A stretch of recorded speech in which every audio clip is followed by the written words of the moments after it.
time I'll call to order the April 29, 2024 meeting of the Clearwater City Council.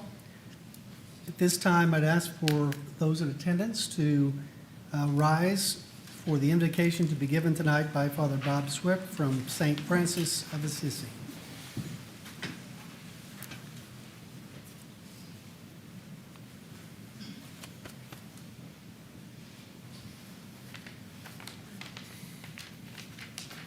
And let us pray. Father, we pray for our city leaders and ask that you be with them in all their deliberations and their service on our behalf. We fervently pray for peace and your care for military personnel and veterans living in our community. Father, we ask you that you fill our leaders with your spirit of kindness and compassion as they deliberate on the needs of our beautiful community. Inspire them to guide in ways that inspire us to bond more closely, starting with random acts of kindness. As we go forward, Father, we pray that you make us all a channel of your peace. Where there's hatred, bring us your love. When there's injury, your pardon, Lord. And when there's doubt, true love in you. Amen.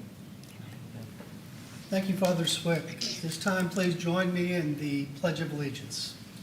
I pledge allegiance to the flag of the United States of America and to the republic for which it stands, one nation, under God, indivisible, with liberty and justice for all.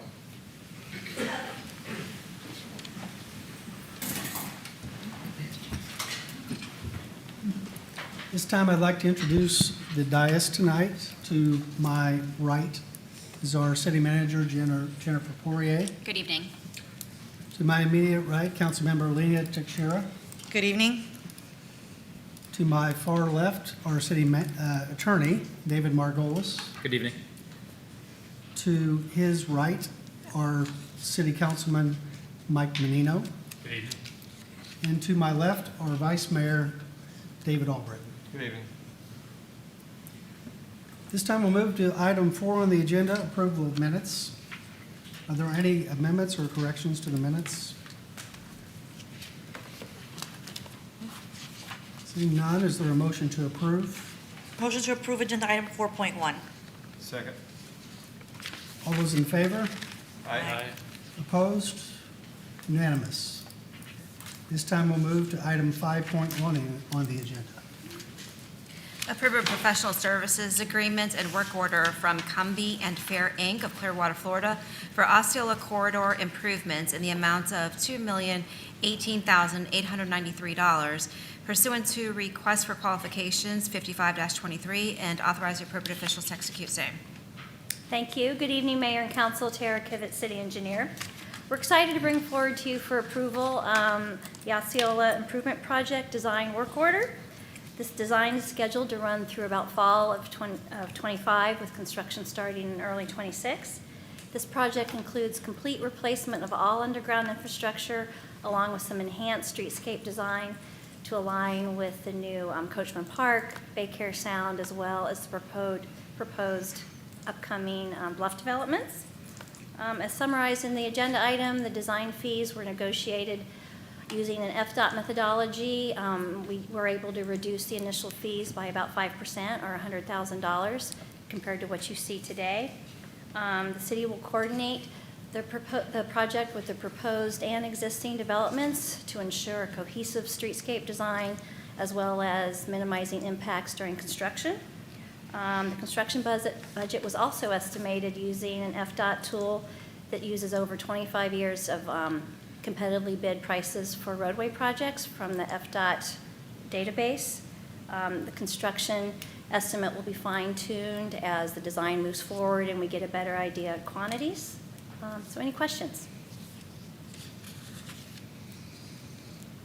I think so. At this time, is there anyone from the public would you like to comment on item 5.1? Are there any questions or discussion from the council? Yeah, just a comment. I know this is a big number, but we've been talking about doing this for a long time.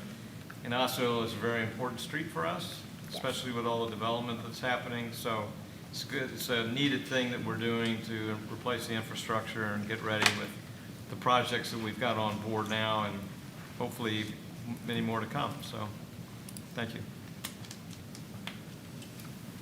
Any further discussion?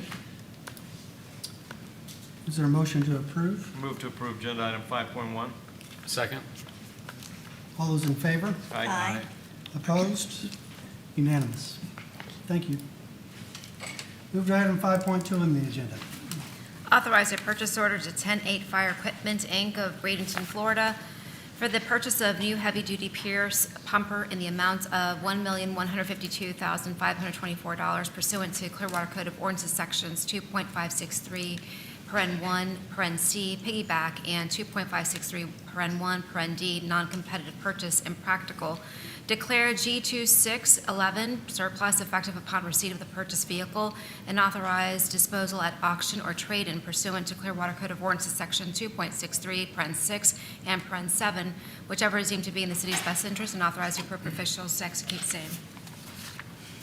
Good evening, Mayor, Council. Scott Ellis, Fire Chief, Clearwater Fire and Rescue. This request is for approval for the purchase of one Pierce Velocity pumper slash engine from 10-8 Fire Equipment, who is the local dealer for Pierce fire apparatus for the amount of $1,152,524. This engine will be replacing engine 47, which is will be over there by the Imperial Park area. That unit will then be placed in reserve status, and the vehicle G2611 will be declared surplus with your approval as well. This engine will meet our vehicle replacement guidelines, which we adjusted to meet the increased costs of vehicles, which is 12 years now frontline service, 6 years reserve, since the build time for many of these units now is over 4 years. At one time, we used to be able to, October 1, be able to get it within a year. Now it's a build-out time of at least 4 years. Clearwater Fire Rescue has utilized Pierce Manufacturing due to the quality apparatus they provide, which meets the operational needs of our department. Additionally, this engine will be similar to all our other engines, so consistency and familiarization of the units provide more efficiency and of the fire apparatus as well as our firefighters and mechanics. Over the last several years, the cost of fire apparatus has increased exponentially. To help reduce our costs, we were able to place orders early on some units before price increases took effect. We also looked at extending the life expectancy of the apparatus, which I just talked about. It was used to be 10 years frontline, 5 years reserve. Now we're looking at the 12 years frontline, 6 years reserve. Lastly, we also looked at redesigning the current units to different types of trucks, both with Pierce as well as other manufacturers. But the overall cost savings was minimal compared to the benefit of the current vehicle's layout, resiliency, dependability, and familiarization. The biggest component or driving force of the cost of this one compared to the other ones we bought 2 years ago is the significant amount for the engine or drivetrain itself, the diesel engine. It now has to meet the 2027 EPA requirements, which exponentially put a big price on that. So it doesn't matter where we get the apparatus from, the engines have to meet an EPA regulation out of our control. This request is brought to you forward to help keep unit costs down, as well as Pierce is instituting an additional 2% increase on May 1st. With that, I'm happy to answer any questions. Is there anyone here from the public that wishes to comment on item 5.2? Seeing none, are there any questions or discussion from the council? Is there a motion to approve? I move to approve agenda item 5.2. Second. All those in favor? Aye. Opposed? Unanimous. Thank you. This time we move to agenda item 5.3. Authorize a purchase order to MWI Corporation of Tampa, Florida for the purchase of 4 MWI CT4 Eco QP 4-inch silent pumps in a not-to-exceed amount of $157,720 pursuant to Clearwater Code of Ordinances 2.563, paren 1, paren C, piggyback in section 2.563, paren 1, paren D, non-competitive purchase, and authorize the appropriate officials to execute same. Good afternoon, actually. My name is Ed Wellness. I'm the manager of the Stormwater Division of Public Works. So I'm presenting for your review, consideration, and purchase authorization a request to authorize the issuance of a purchase order to MWI Corporation of Tampa for the purchase of 4 MWI CT4 ECO QP 4-inch silent pumps at a not-to-exceed value of $157,720, way less than fire apparatus.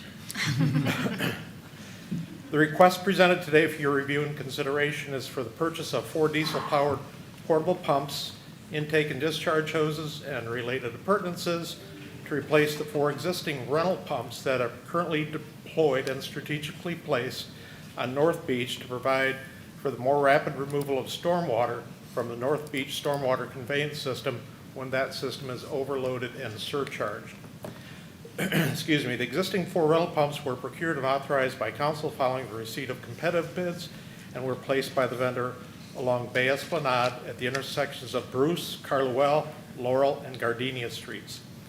These pumps were placed into service on February 5th, 2024. The rental cost for these 4 pumps is $9,780 every 4 weeks. It is anticipated that we will need to return to council in June for an additional funding authorization to extend the rental contract for the existing rental pumps due to the extensive lead time for their purchased replacements. Oops. The 4 pumps being purchased are being procured by piggybacking off of the Florida Sheriff's Association contract FSA 23-EQU 21.00, which is valid through November 8th, 2025. Sufficient funding is available in Capital Project Fund 319 C1908, Stormwater Vehicles and Equipment Fund for this purchase. Are there any questions or comments that I can Anyone here from the address? public which wishes to comment on agenda item 5.3? Seeing none, are there any questions or discussion from the council? Vice Mayor? Okay, this is a real important item for me with North Beach flooding happening more often than it has before. What did you say the lead time? I know you said that you're probably coming back Right. for the So more the- rental on the pumps, but what do you think the lead time on these? 120 days or more. And so the reason that I can't tell you exactly what the lead time is, because the vendor will not tell us Commit. what that lead time is until he gets a purchase order. I got you. But right now, it's 120 to 180 days. Okay. Thank you. Councilmember Menino. Yeah, I just wanted to add, reading the report, I thought it was interesting to see that the cost of renting the pumps for 13 months equals the same price that we're paying to purchase all 4. Correct. Brand new as well as being portable. I thought that was an important fact, so. It is. And these pumps all have telemetry on them, so we can tell on our phone when they turn on, when they turn off. So it's a good system. And the ones that we get are a little bit different, we'll be getting are a little bit different than the ones that are deployed right now, in that they will not have the same enclosures as the existing pumps do. The existing pumps, we asked the manufacturer or the vendor if he would be willing to sell the existing pumps that have been placed out there, and he politely declined because of the manufacture date of the engine. It's a Tier 3 engine as opposed to a Tier 4 or Tier 5, as Chief just noted for his fire apparatus. Tremendous difference in cost. Thank you. Any further discussion? Is there a motion to approve? Motion to approve agenda item 5.3. Second? All those in favor? Aye. Opposed? Unanimous. Thank you. Thank you. This time we move to item 6.1.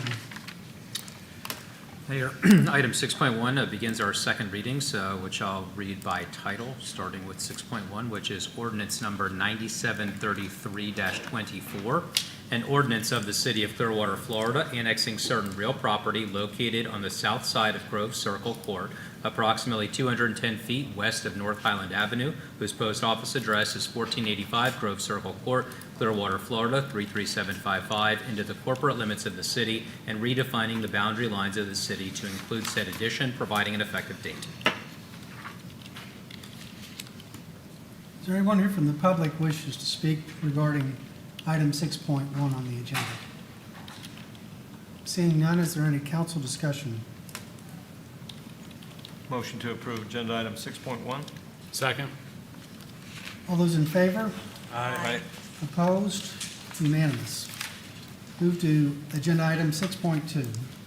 Item 6.2 is ordinance number 9734-24, an ordinance of the City of Clearwater, Florida, amending the future land use element of the comprehensive plan of the city to designate the land use for certain real property located on the south side of Grove Circle Court, approximately 210 feet west of North Highland Avenue, whose post office address is 1485 Grove Circle Court, Clearwater, Florida, 33755, upon annexation into the City of Clearwater as residential low, RL, providing an effective date. Is anyone here from the public that wishes to speak to agenda item 6.2? Seeing none, is there any council discussion? Seeing none, is there a motion to approve? Move to approve agenda item 6.2. Second. All those in favor? Aye. Opposed? Unanimous. This time we move to agenda item 6.3. Item 6.3 is ordinance number 9735-24, an ordinance of the City of Clearwater, Florida, amending the zoning atlas of the city by zoning certain real property located on the south side of Grove Circle Court, approximately 210 feet west of North Highland Avenue, whose post office address is 1485 Grove Circle Court, Clearwater, Florida, 33755, upon annexation into the City of Clearwater as low-medium density residential, LMDR, providing an effective date. Does anyone here from the public wish to speak regarding item 6.3 on the agenda? Seeing none, is there any council discussion? Hearing none, is there a motion to approve? Motion to approve agenda item 6.3. Second? All those in favor? Aye. Opposed? Unanimous. This time we'll move to agenda item 6.4. Item 6.4 is ordinance number 9736-24, an ordinance of the City of Clearwater, Florida, annexing certain real property located on the northwest corner of Grandview Avenue and North McMullen Booth Road, whose post office address is 3076 Grandview Avenue, Clearwater, Florida, 33759, into the corporate limits of the city and redefining the boundary lines of the city to include said addition, providing an effective date. Does anyone here from the public desire to speak with regard to item 6.4 on the agenda? Seeing none, is there any council discussion on this agenda item? Hearing none, is there a motion to approve? Move to approve item 6.4. Second. All in favor? Aye. Opposed? Unanimous. It's time we move to agenda item 6.5. Item 6.5 is ordinance number 9737-24, an ordinance of the City of Clearwater, Florida, amending the future land use element of the comprehensive plan of the city to designate the land use for certain real property located on the northwest corner of Grandview Avenue and North McMullen Booth Road, whose post office address is 3076 Grandview Avenue, Clearwater, Florida, 33759, upon annexation into the City of Clearwater as residential low, RL, providing an effective date. Does anyone here from the public desire to speak with regard to agenda item 6.5? Seeing none, is there any council discussion? Hearing none, is there a motion to approve? Move to approve agenda item 6.5. Second. All those in favor? Aye. Opposed? Unanimous. It's time to move to agenda item 6.6.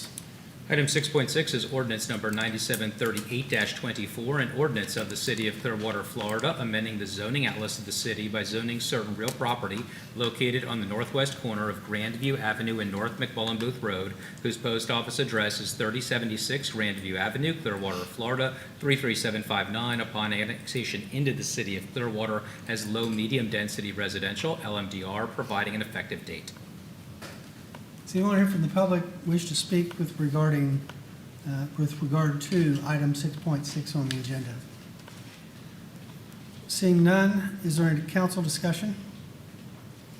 Hearing none, is there a motion to approve? Motion to approve agenda item 6.6. Second? All those in favor? Aye. Opposed? Unanimous. This time we'll move to agenda item 6.7.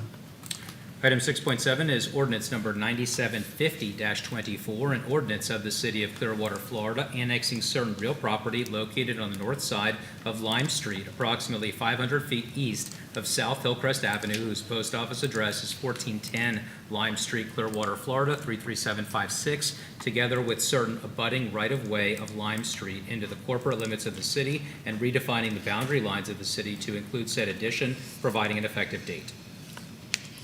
Is anyone here from the public desire to speak with regard to item 6.7 on the agenda?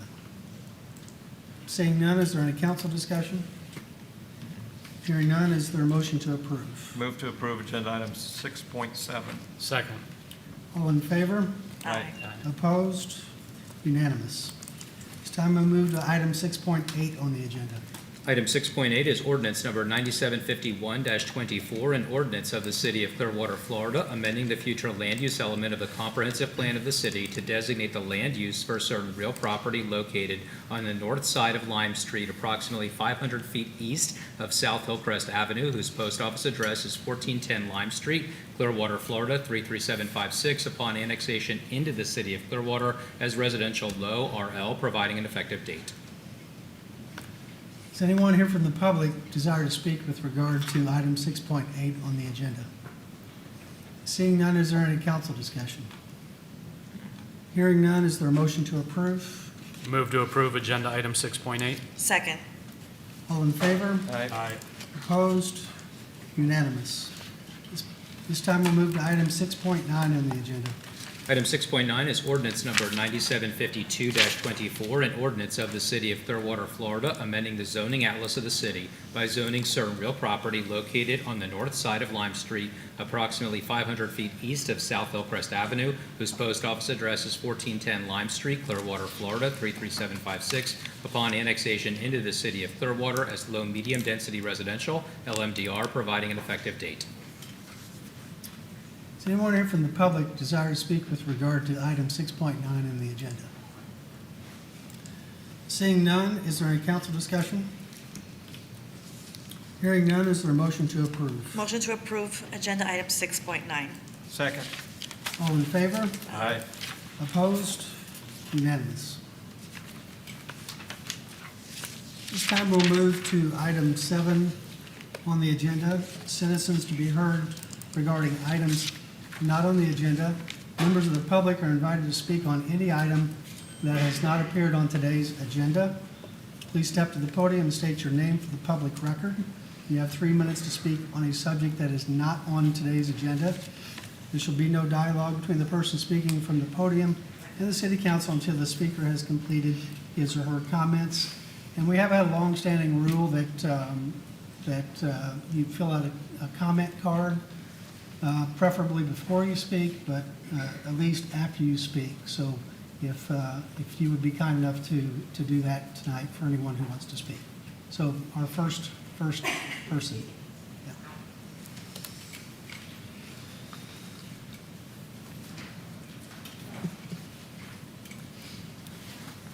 Hi, my name is Jennifer Harding from 2165 Briarway Drive. You may remember me. I've been here a couple times, and I'm here again to talk to you about our trees. I'm, as you know, very concerned about what's happening with Duke Energy removing our trees, and a lot of my neighbors are also concerned. So I'm here just to talk to you about it again. So I'm a second grade teacher, and I was at work today, and today is National Poem in Your Pocket Day.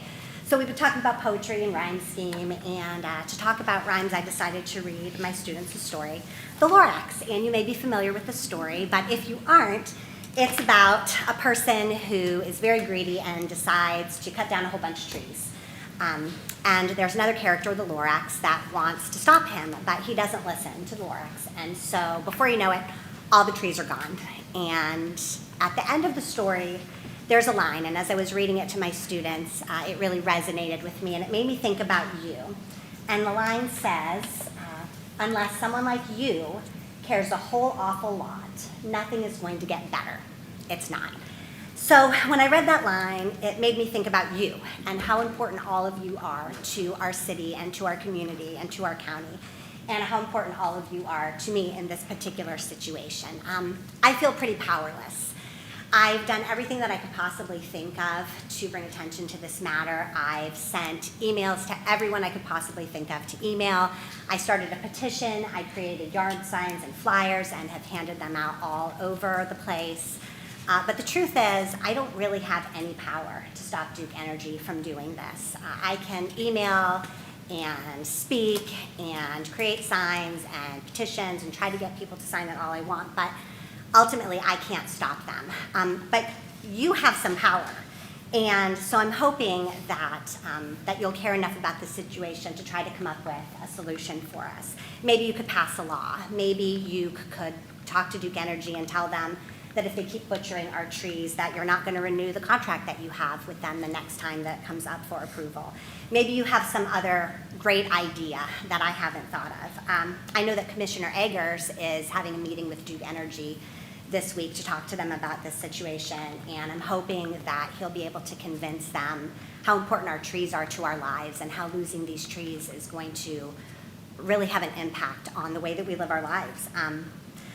But unless you all care and do something to help us, nothing will get better. We'll keep losing our trees one at a time, and little by little, our beautiful community will become less and less beautiful. So again, I'm just here to ask you, if you have any ideas, we would really, really appreciate your help. Thank you so much.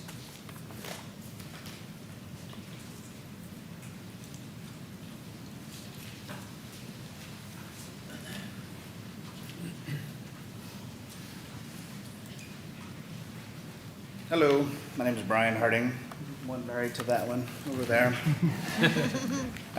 So we've been here, as you know, trying to save our trees. And just, I'm trying to attack a different, aspect of it as what is legally possible for them. Because when I bought the house 29 years ago, I was never informed of these easements, these right-of-ways. I was given this paperwork here, which can show you that, we have a 30-foot easement here, only south of the power lines, and I've heard that's like a drainage easement. I was never told anything about, they was told they have to be able to come in and trim for maintaining of their lines, which we understood. That was never a problem. But then Duke comes in and says that they've had this easement, this right-of-way since 1956, and why are they waiting 68 years to come in and clear trees? If they would have cleared trees more than 29 years ago, I wouldn't have bought a house with a beautiful, canopy in the back and love my trees in my whole backyard. But now, this is the paper that Duke Energy has blown it up because I couldn't see anything on it. But this is what it is now, and they're showing a 50-foot easement from the lines all the way, which 50 feet from the power lines takes that line to in the middle of my home. But they can take all the trees they want. And then there's another 50-foot easement that they almost like they have 75 feet of easement here.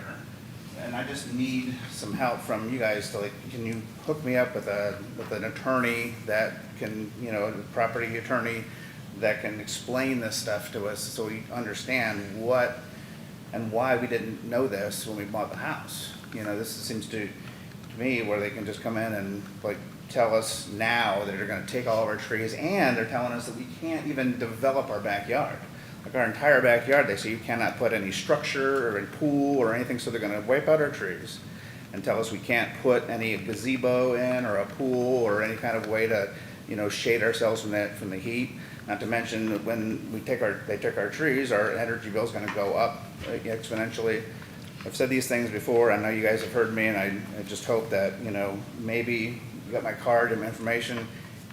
Let me talk to one of your attorneys here. I know you have, that's the kind of power you will have. You can hook me up with the property guy, your property attorney. Let's, try and, we want to live together with Duke. We need our power. I'm not trying to give the finger to Duke, we all need our power, and I want to be able to maintain it as well, but we can all live together with this. We just need to find a way. Thank you.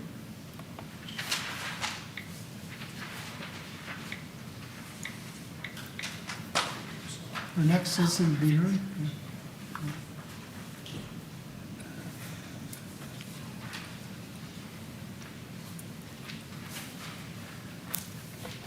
Hello, City Council members. It's okay. Thank you so much for this opportunity I'd like to take a moment to talk about Bitcoin and how that could be used to solve some of the social problems we have in the city.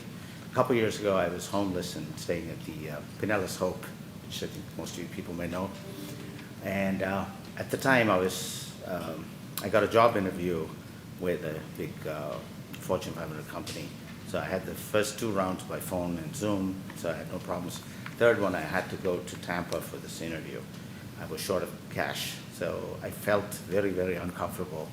Somehow, I didn't think I could make it. So just to get $5, I had to sell the phone that I had to somebody else in the shelter. Being in a shelter is a tough experience. Okay, a lot of the homeless people that you meet here, they go through a pretty difficult time. So anyway, to make a long story short, I think now my circumstances have improved considerably. I own my own company. I have a bunch of other things going on. I have a couple of employees working for me, etc.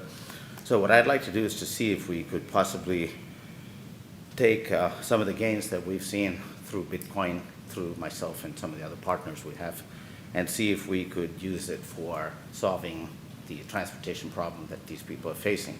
So we're willing to come up with some seed capital, but I think the most important thing about Bitcoin is that it's gone up by almost 100,000%, say from $65 or so, between $50 to $100 a number of years ago, to I think around $65,000 roughly per BTC today.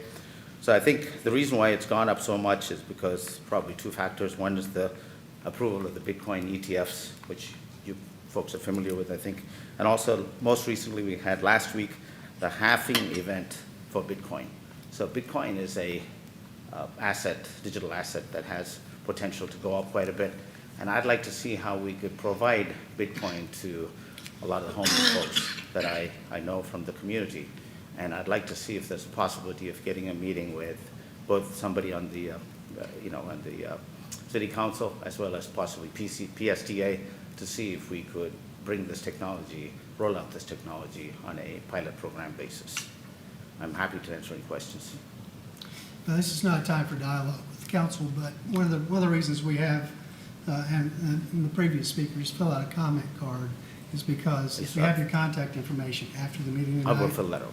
council members, some of the staff may want to reach out to you to discuss it further. But this is not the forum for us to have a dialogue tonight. Okay. So we appreciate I just your want to bring up comments. the matter. That's all. Appreciate your comments, Okay. and they've been noted. Can I fill out a card and have Yes, somebody get in yes. touch with me? Thank you. Thank you. Next speaker.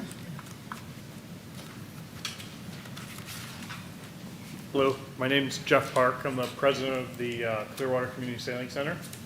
And I wanted to just come and first inform you guys, if you don't know, a sailor who grew up sailing at CCSC since he was 6 years old, qualified the United States to participate in the windsurfing Olympics last week, and he qualified to represent the United States in January. So Clearwater's own Noah Lyons is going to the Olympics in Paris in 2024. What I'm here for is to ask for your support, to help support Noah, help advertise him, get the word out. I think it's a great opportunity to showcase what we have here in Clearwater. I think it's a great opportunity to showcase the Clearwater Community Sailing Center and everything that it provides for the community. And I'm looking for support from you guys to help kind of get the word out with all your power, and let's get behind Noah and support him in Paris. He started sailing at CCSC when he was 6 years old. He started racing Opties when he was 8 years old. He's been at the Sailing Center, I guess it's 17 years now. So, it's just an amazing story about what that facility can produce. And there's thousands of kids behind him who have come up and sailed and haven't reached the levels that he has reached in the sport, but their contributions to our society are just as great. So we would love to see sell CCSC, get Noah's story out there, and then get the whole city behind him as he represents Clearwater and he represents Florida, and he goes and represents the United States at the Olympics. So thank you. Next citizen.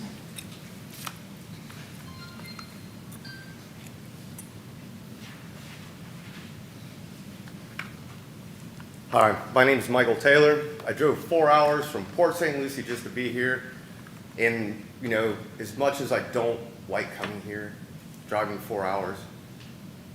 Hey, Slaughter, pay attention, man. Stop reading your book, dude. You're so disrespectful, dude. But anyway, I watched something that I didn't believe at first. 13 years ago, you had a fire chief. Something happened with something, some SA, we're gonna say SA because I don't want to use that on your stream. And then a few days later, I see some guy walking in 7-Eleven, following some high school student, that's a fireman, with his twigs and berries out, following a girl, a high school girl in 7-Eleven, which is like mind-boggling. And then I find another video. I find somebody during, I guess it's the Sugar Fest or something to that effect. He's out there preaching the gospel, giving out free water to the citizens, and he gets trespassed for almost 17 days. I don't understand what is wrong with what's going on here. The First Amendment is a crucial part. Right below Stiffmeister's head right there is the Constitution. And for some reason, Clearwater police want to trespass people for their First Amendment. And then we come now. We all know Mr. Huluba. Unfortunately, he's not here today. So I'm going to speak a little bit on his behalf. He had to go to an arraignment today. Do you know what they offered him during his arraignment? 1 year probation and 6 months of staying away from the council. That was what was offered to Mr. Huluba for using his First Amendment right. Now we're going to come to me on January something or another when the thin skin of Brian Unks was here. The thin skin of Brian Unks, I have been under investigation for over 100 days. I've been under investigation for 100 days for what? You can't figure out if I've done something wrong? And what was I using? The First Amendment. And then I'm going to finish off with this. Mr. Margolis, we know about the intent to sue that I served everybody. Obviously, nobody sent me a letter. Nobody cared. That's okay, because it's still going to go forward. So just be ready, because under Cohen versus California, I'm not wearing the shirt that I normally would wear, but that shirt is protected under the Constitution. So that's all I have. Thank you very much. Are there any other citizens to be heard? Don't forget your other camera. Oh, thank you very much, everybody.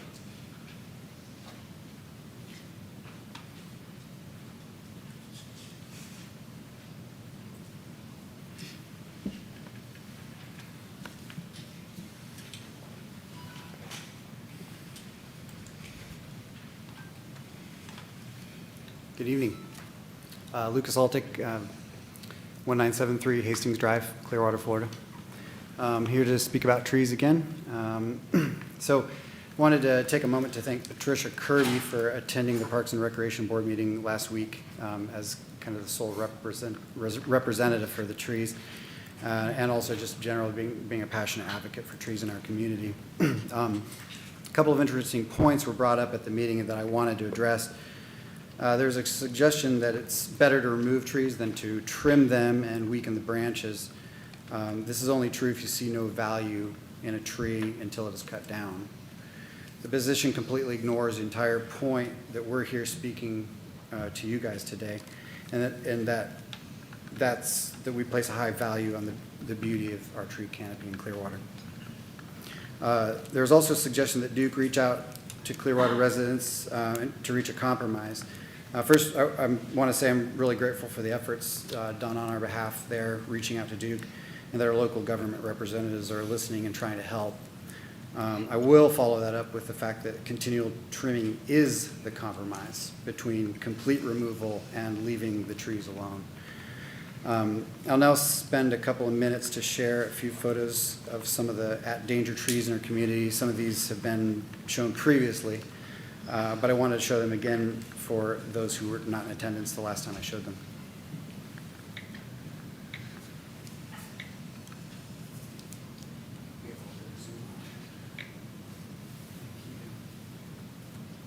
Okay, so this one is in front of the top of the world. There's actually been quite a few trees being cut down in front of the top of the world. So it's just a couple of pictures I snapped while I was out taking a ride. But there's lots of these in front of that community.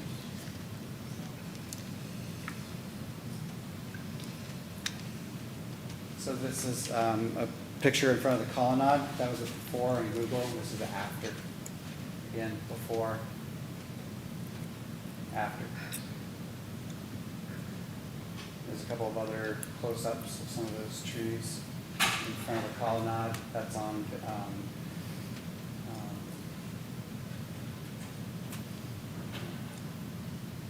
a couple more there.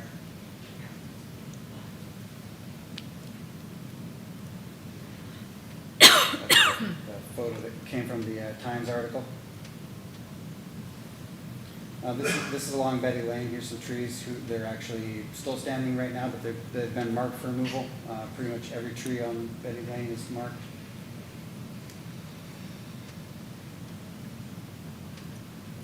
This is a couple in front of the Coachman Ridge community.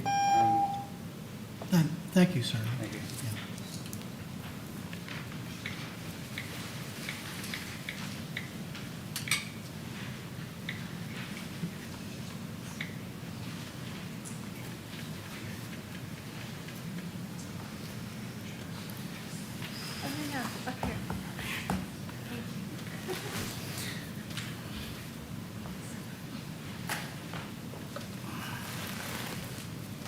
We love props.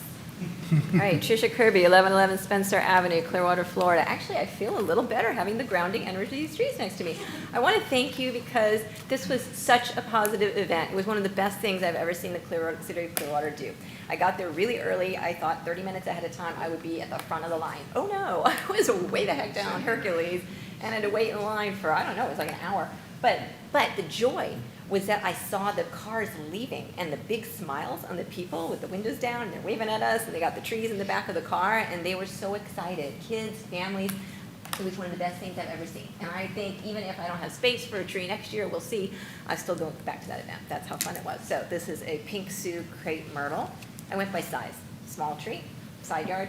This is a live oak, people. I want this to be a 400-year-old tree in my front yard where my water oak fell down. So I am like super excited about this guy. But here's the thing. It's going to take maybe the bummer 30 years, 40 years for this tree to get big enough to reap the benefits of all the trees that we currently have that are mature, that are already giving us these benefits, the ones that are being cut down. So although I'm like a big believer in, yes, plant trees, at the same time, this guy, you know, this beautiful little tree, I'm going to treat very nice. I've been watering it every day since I got it because I kept it in pots knowing I was going to bring them here to the meeting so you guys could meet them. I'll probably name them too. But this is going to take a while to grow big. We have the opportunity to really keep the canopy we already have. A study in California by the U.S. Forest Service, by the way, as a forest ranger, federal forest ranger many years ago in Alaska, and the University of California of Davis, researchers said that California's 9.1 million urban street trees were worth $1 billion in benefits a year to human beings, from providing shade, pulling out pollution out of the air, and retaining stormwater, and driving up real estate values.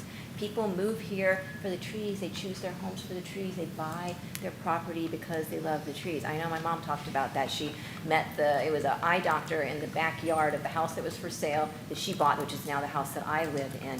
And he was always sitting on his swing, backyard, looking out over the water. And she's like, that's why I'm buying that house, because I love that tree. I love the backyard. I love the water. And our neighborhood is beautiful. And every time I drive home, I have to drive by Denise's house where the trees were cut down. So I know the pain of all these people potentially losing their trees and wanting to save them. So I keep showing up going, I don't have a tree to lose here, but it's still really important to me. And I'm super thankful for the little trees that you guys gave out. This is such a nice thing that you guys do. Let's see, any last things here?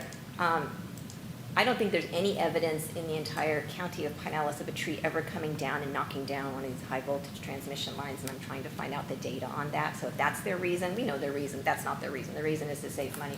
But please help us. Please, please, please. I will keep coming. I will keep coming.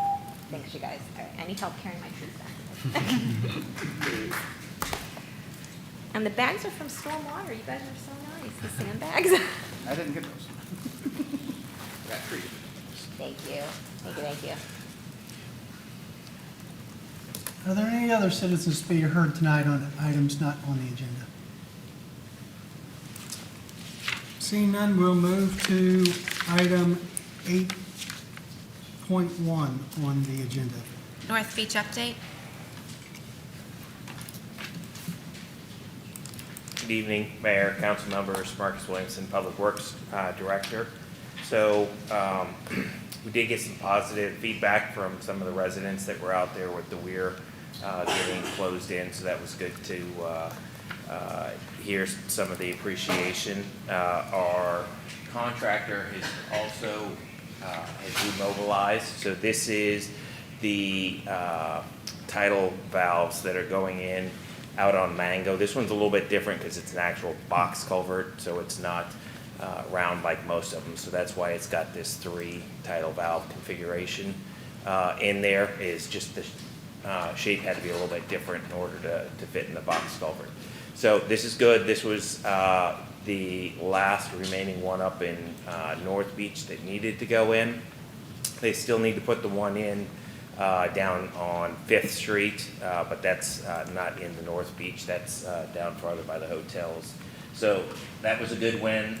Tides are not conducive next week, so they're going to pull off, and then they'll be back the following week, and they're going to start on all of the repairs that they need to do on the existing ones. So good news is we've got their attention at this point, and they're definitely engaged in providing us updates. So then I just kind of want to give a snapshot where we are as we go through the systems of kind of starting up north, and I guess that way. So what you can start to see, all of the yellow portions of it, these are all areas that we've been able to get out, do some cleaning, camera inspections of the system. So we're starting to make pretty good progress as we go through. As we scroll back down, we're through the middle sections, and now we're getting to the southern sections of it. So crews have definitely been able to pick up the pace. We've got both camera trucks up and the one back truck, so that's been able to help with us making a lot of progress out there. So with that, I will pause for any questions. Questions or discussion by the council? I just have a comment. I really appreciate the decision and all the work that's being put in to have these periodical updates. It's quite detailed, and I think it's very reassuring, and I appreciate the continued commitment to it. Thank you, ma'am. Vice Mayor?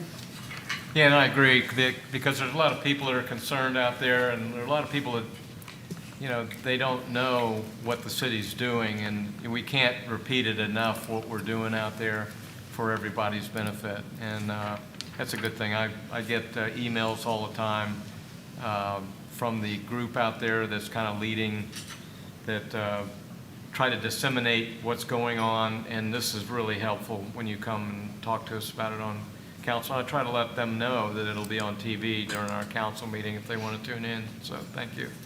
Yes, sir. Thank you. I too appreciate the efforts that your team's made, because you've got a lot of residents out there, their homes significantly damaged twice in the past year just by heavy rainfall. And so these temporary efforts that you're making are really important and appreciated. Yes, sir. And we recognize we're coming into hurricane season, so making sure systems in tip-top shape going in. Yes, Thank sir. you. Thank you. City Manager, other reports? I do. I have 2 items, if I may.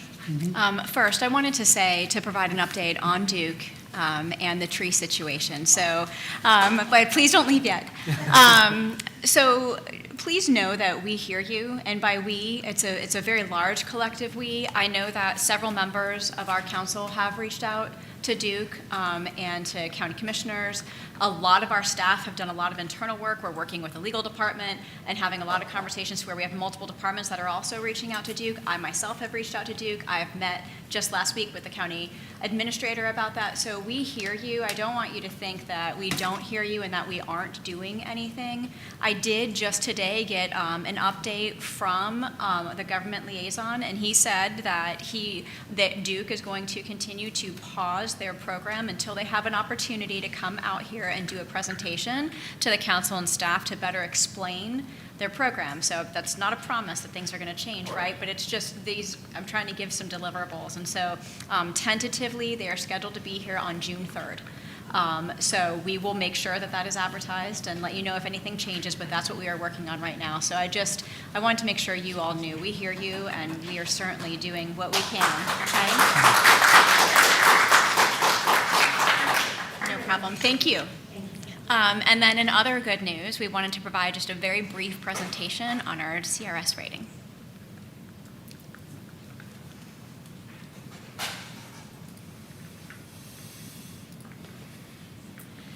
Good evening. My name is Sarah Kessler. I am an environmental specialist in the Public Works Department, and I am the city CRS coordinator. So some super exciting news. The city has improved their CRS score to a class 5 from our last submittal. So this means residents are saving 25% on their home's flood insurance, and then the city as a whole is much more resilient to flooding and potential storms. So just to give you a quick overview of the program, because I'm not sure all of you know CRS. So CRS stands for Community Rating System. It's part of the NFIP, the National Flood Insurance Program, which is under the FEMA umbrella.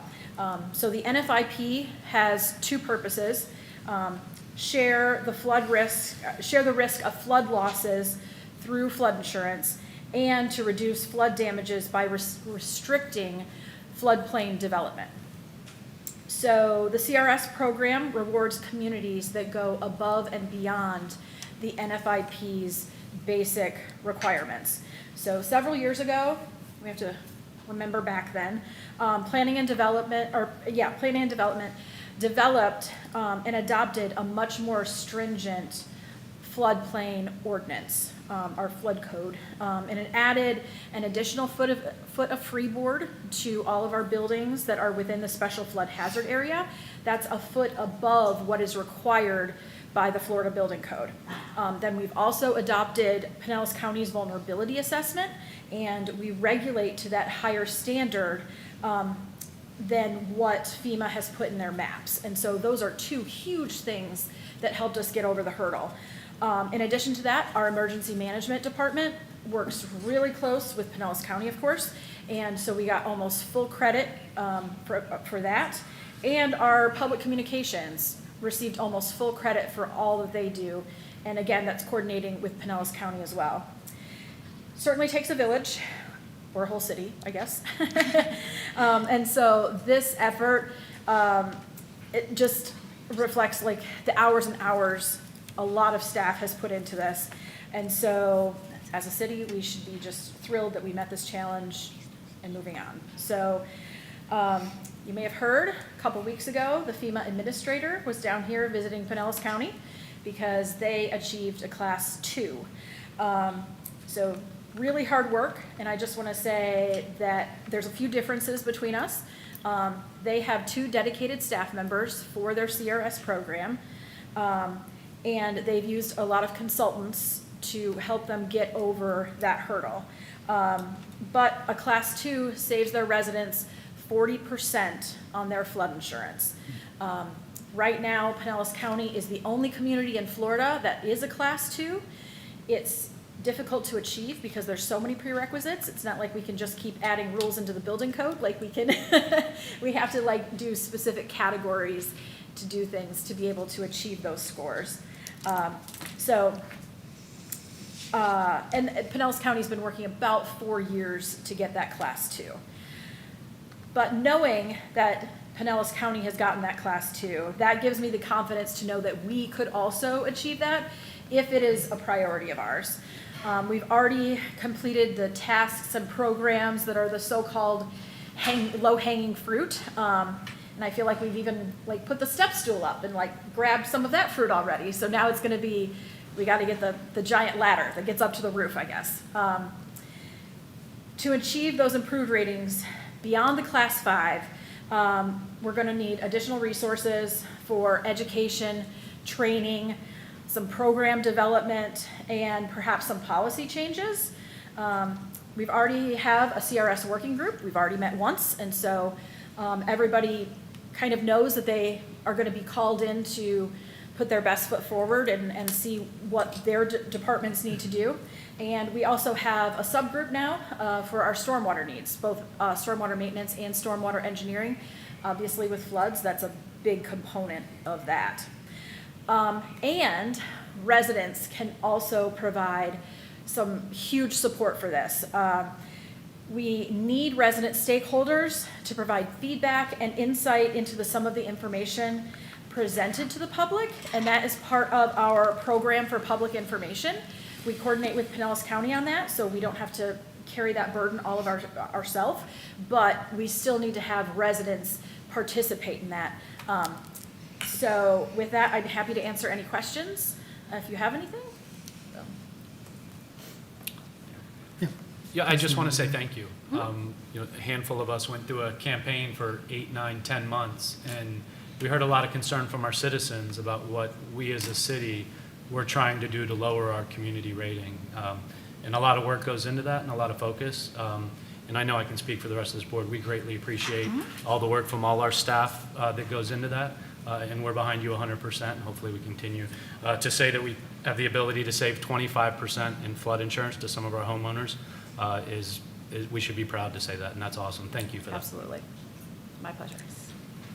Echo those comments, and if you need any help at all, getting that message out to the citizens to help in this effort, any of us here on the council would be very happy to do that, because we did hear a lot about it during this past campaign, and it's an issue on the news every night, just the insurance crisis here. So top of mind, and certainly I think would be important and probably pretty easy to get citizens involved if they knew the benefits of it. So glad to help in any way we can. I am presenting at the Neighborhood Coalition next week. So if you know of anybody that doesn't normally attend that meeting, I'm going to be talking about CRS there, so they can learn a little bit more about it.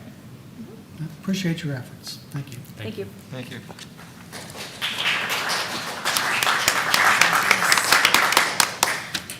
Anything else? No, sir. Thank you. That move to item 9, city attorney reports. Mayor, not much to add, other than to say I completely agree with the city manager's comments regarding Duke. As she said, this is something that's going to be a team effort. As you know, we're all looking at this as closely as we can.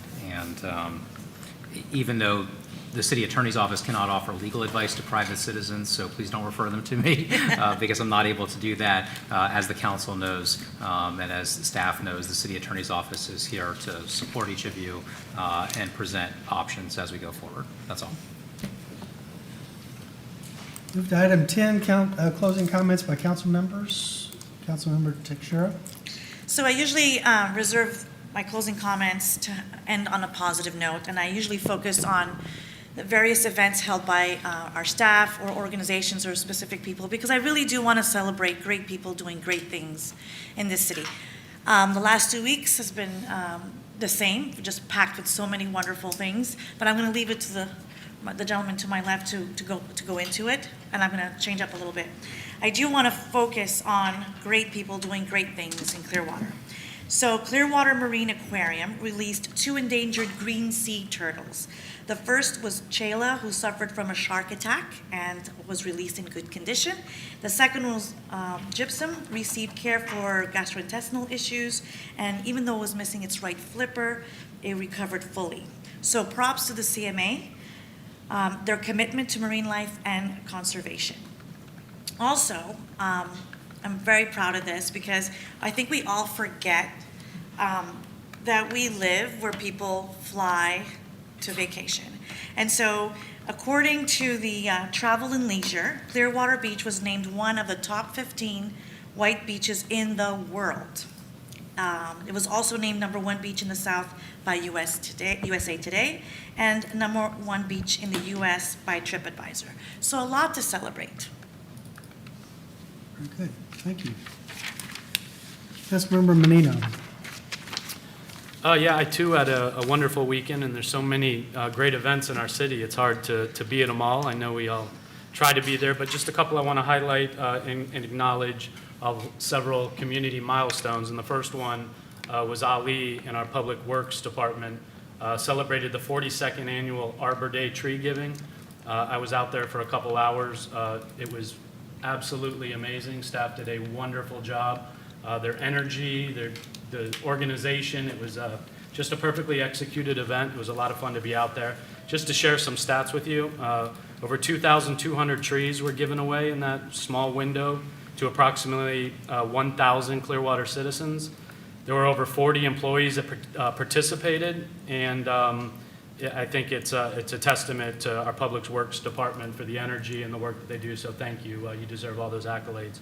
Also had the privilege to celebrate the 45th anniversary of the Chichi Rodriguez Foundation. That organization means so much to our community in helping out kids and children. That was a beautiful celebration, as well as congratulate Clearwater for Youth celebrating their 52nd anniversary. It was very nice to be a part of. Their outreach and their support touched not only thousands of kids in our community, but I know, Mayor, you gave a very eloquent speech there. I'm not sure who your speechwriter was, but it was very, very well done. But the point of it is that CFY doesn't just touch kids directly in our Clearwater community in Pinellas County and Pasco County, but in your speech you identified that they're helping children all over the world. And that's powerful to say, something that started 52 years ago in our very own community. So I want to congratulate CFY on that. Thank you. Vice Mayor Albritton. Well, I want to say something about an inspiring man who passed last week. Herbert G. Brown, prolific Clearwater entrepreneur, philanthropist, family man, and friend, died last week at 100. I knew Herb and his family for most of my life, and certainly he was a huge pillar of the Clearwater community, but he didn't stop helping people in Clearwater. He was a devout Rotarian and served as Rotary International President from 1995 to 1996. Brown also played a fundamental role in Rotary's international work on polio eradication, which began in 1979 and later joined with the World Health Organization and Centers for Disease Control and Prevention and UNICEF. As chairperson of Rotary's Polio Plus campaign committee from 1986 to 1990, Brown helped raise over $125 million in U.S. and $240 million worldwide to immunize more than 2 billion children against polio. Herb and I worked together in the early 1990s when he brought a small hamburger chain called Checkers to Clearwater. I became the first qualified corporate builder of Checkers restaurant sites, which expanded nationally with me on board for the ride. Everything Herb did seemed to turn to gold. But more than that, he was a true Southern gentleman. He will be missed in Clearwater by me and many who knew him. Thank you. Herb Brown was truly a giant in our community, and over 100 years poured his life into the betterment of Clearwater and Clearwater citizens. So this time I'd like to ask us all to pause just for a moment of silence in memory of Herb Brown.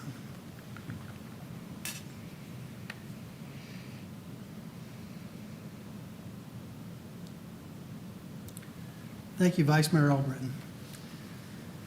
With that, I'm going to move to just 2 or 3 items on my report tonight.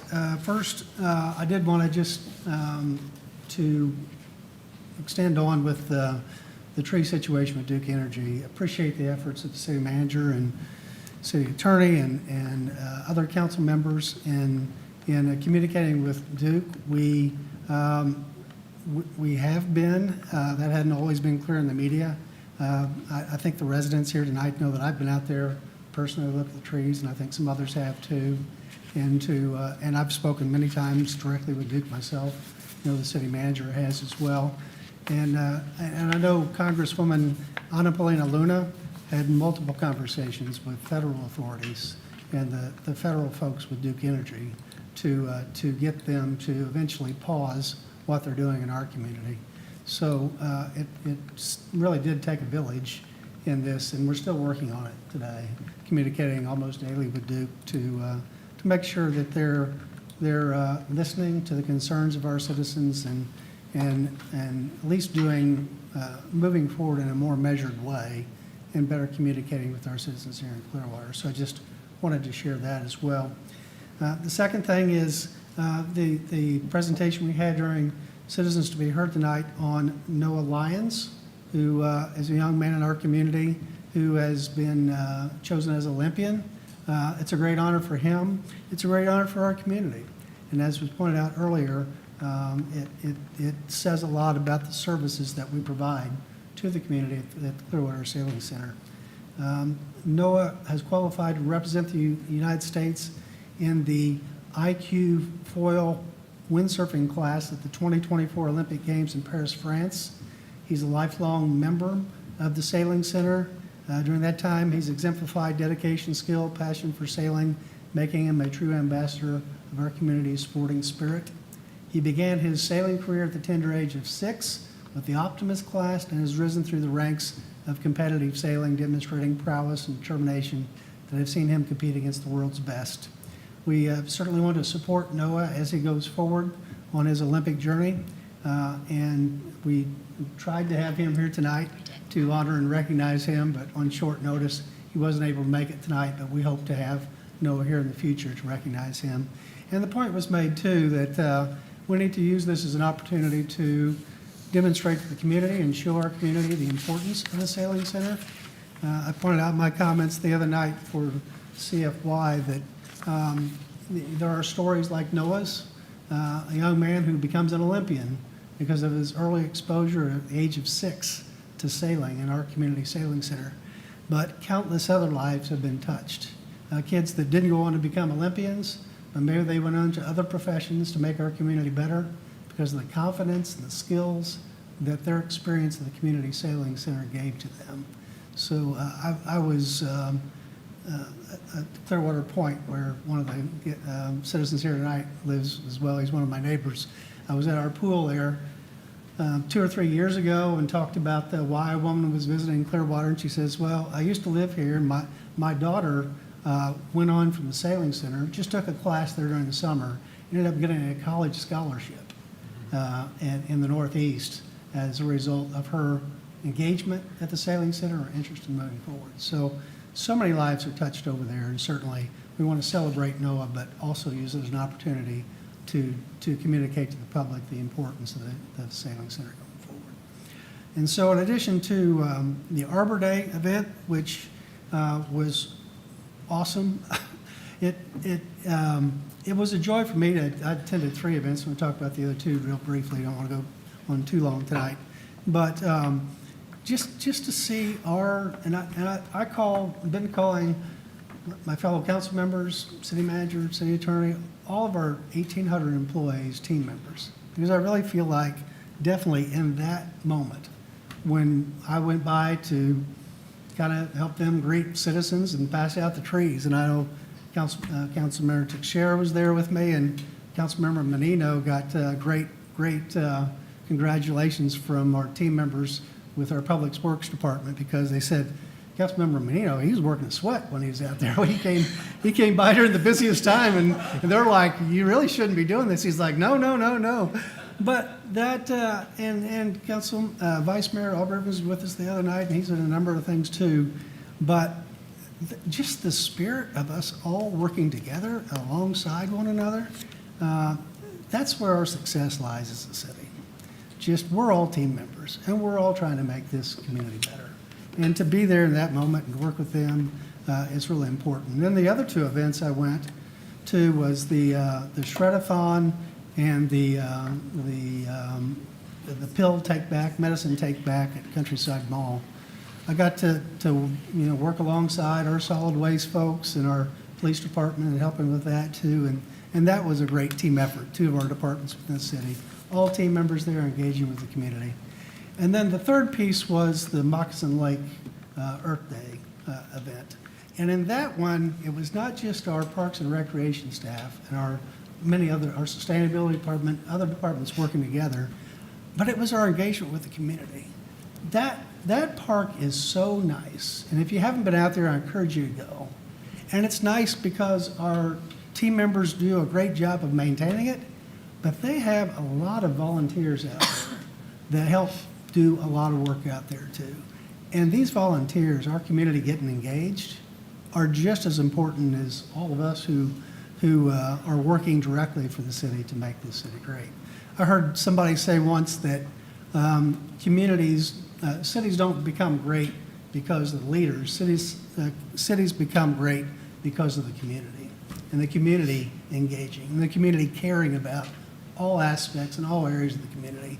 And so I feel like we're building that here in Clearwater, that we're all working together, and we're all willing to pitch in, and we're all very proud of our city, and we want it to be even better than it already is. So I couldn't have been more encouraged by all the events I attended Saturday, and look forward to many more over the next, over the rest of this coming year. So with that, I adjourn the April 29, 2024 meeting of the Clearwater City Council.